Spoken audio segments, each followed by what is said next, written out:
ലൈംഗിക ആരോപണങ്ങളിൽപ്പെട്ട രാഹുൽ മാങ്കൂട്ടത്തിൽ MLA സ്ഥാനം രാജിവെക്കില്ല. മുഖം രക്ഷിക്കാൻ കോൺഗ്രസ് എടുത്തത് പേരിനൊരു സസ്പെൻഷൻ മാത്രമാണ്. കേസോ പരാതിയോ ഇല്ല എന്ന ന്യായീകരണം ഉയർത്തിയാണ് നേതാക്കൾ തടിയൂരാൻ ശ്രമിക്കുന്നത്. MLA സ്ഥാനം രാജിവെക്കേണ്ടെന്ന നിലപാടെടുത്തെങ്കിലും അടുത്ത നിയമസഭാ സമ്മേളനത്തിൽ പങ്കെടുക്കേണ്ടെന്ന് രാഹുലിന് കോൺഗ്രസ് നിർദ്ദേശം നൽകിയേക്കും. അത്യന്തം ഗുരുതരമായ ലൈംഗികാരോപണങ്ങൾ നേരിടുന്ന രാഹുൽ മാങ്കൂട്ടത്തിൽ യൂത്ത് കോൺഗ്രസിന്റെ സംസ്ഥാന അധ്യക്ഷ സ്ഥാനത്തു നിന്നും മാത്രമല്ല MLA സ്ഥാനത്ത് നിന്നുകൂടി രാജിവെക്കണമെന്ന ആവശ്യം പൊതുസമൂഹത്തിൽ ശക്തമായി.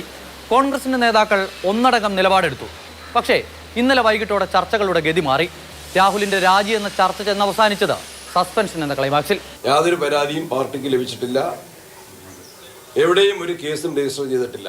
രാഹുൽ മാങ്കൂട്ടത്തിന്റെ MLA സ്ഥാനം രാജിവെക്കണം എന്ന് ആരെങ്കിലും ആവശ്യപ്പെടുന്നത് യാതൊരു ന്യായീകരണവും യുക്തിയുമില്ല. എന്താണ് ഈ സസ്പെൻഷൻ കൊണ്ട് ഉദ്ദേശിക്കുന്നത്? എങ്ങനെയാണ് മാറ്റി നിർത്തുക?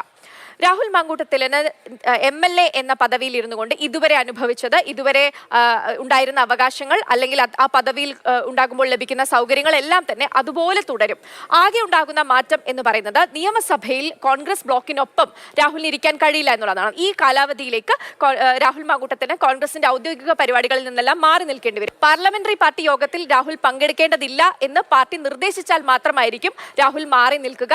അതുപോലെ തന്നെ ഇപ്പോൾ നിയമസഭയിലും ഇക്കാര്യത്തിലൊരു സൂചന ലഭിക്കുന്നത് രാഹുലിനോട് ഒരു പക്ഷേ അവധിയെടുത്ത് മാറി നിൽക്കാൻ ആവശ്യപ്പെടും. വരുന്ന നിയമസഭാ സമ്മേളനത്തിൽ രാഹുൽ പങ്കെടുത്തേക്കില്ല. രാഹുൽ രാജിവെച്ച് പാലക്കാട് ഒരു ഉപതെരഞ്ഞെടുപ്പുണ്ടായാൽ പാർട്ടിക്ക് തിരിച്ചടി ഉണ്ടാകുമെന്ന കാര്യത്തിൽ കോൺഗ്രസ് നേതാക്കൾക്ക് രണ്ടു വട്ടം ആലോചിക്കേണ്ടിയേ വന്നില്ല.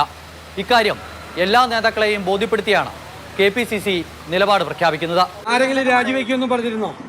ഇല്ലല്ലോ. ഞങ്ങൾക്ക് ഏറ്റവും അടുപ്പമുള്ള, ഏറ്റവും ബന്ധമുള്ള, പാർട്ടിയുടെ മുൻനിരയിൽ നിൽക്കുന്ന ഒരാളെ രക്ഷപ്പെടുത്താൻ ഞങ്ങൾ ഒരു ശ്രമവും ഞങ്ങൾ നടത്താതെ, ഒരു പരാതിയും ഇല്ലാതെ കോൺഗ്രസ് ഈ തീരുമാനമെടുത്ത് പാർട്ടിയിൽ നിന്നും മാറ്റി നിർത്തിയ ഒരാളെ എന്തിന് ജനപ്രതിനിധിയായി പാലക്കാടത്തെ ജനതയ്ക്ക് മുകളിൽ അടിച്ചേൽപ്പിക്കണമെന്ന ചോദ്യമാണ് MP രാജേഷ് അടക്കമുള്ളവർ ചോദിക്കുന്നത്. പാലക്കാടേക്ക് വരേണ്ടതാണ് നമ്മുടെ അഭിപ്രായം.